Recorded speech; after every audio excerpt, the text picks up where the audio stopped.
Okay everyone, so now we're going to look at attacking from close guard. From my perspective, Matt is in my close guard. So we get to the position, Matt is in the close guard, and if you look straight away, Matt's getting his frames straight away. So this series, this video is going to be looking at breaking these frames down and then controlling Matt. So if we look at here straight away, Matt's got strong frames here, and that's no good to me. Matt's going to go on the offensive and start looking to pass. So for now, a couple of things we're going to look at, really basic. We're going to look at breaking Matt's frames down, which are his arms.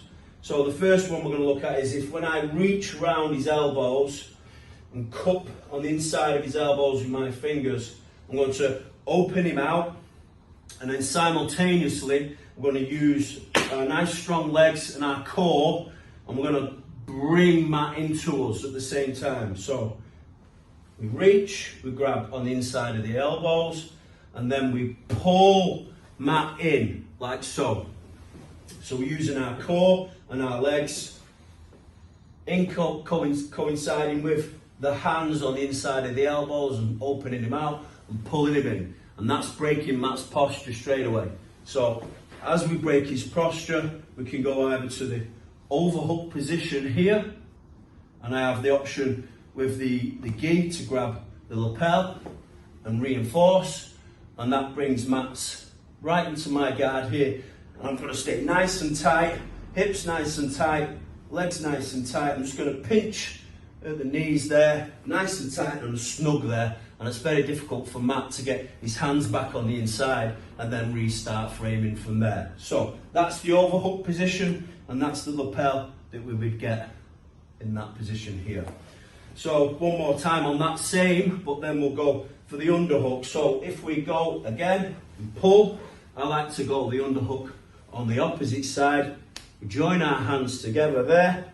Again, nice and tight, and I can even get my head close to his, which means it's harder for him to get his hands and get back on the inside there. And we can stay there, and then we can start looking at maybe sweep options from here, opening the guard on my terms, so we can start looking at maybe submission attempts from there or whatever. So option 2 is, so we've got the frames here. All I'm going to do is I'm going to swim on the inside, sort of just below the elbow and above the wrist here. So I'm going to swim on the inside. As I do, same again with the hips and the core, pulling him in. Straight away, the overhook is there for me. Same again, cup, nice and tight, tighten the hips, and then we're in a good strong position here. Matt's frames are broken down. So one more time on that option. So again, I swim, I pull, and this time I'm there for the underhook on my preferred side here. Then nice and tight, bring him in, almost ear to ear there, nice and tight. It's difficult for Matt to get any space there. And again, I can start looking in at opening on my terms, start looking at maybe submissions from here. So give that a go, guys. Drill that with your training partners.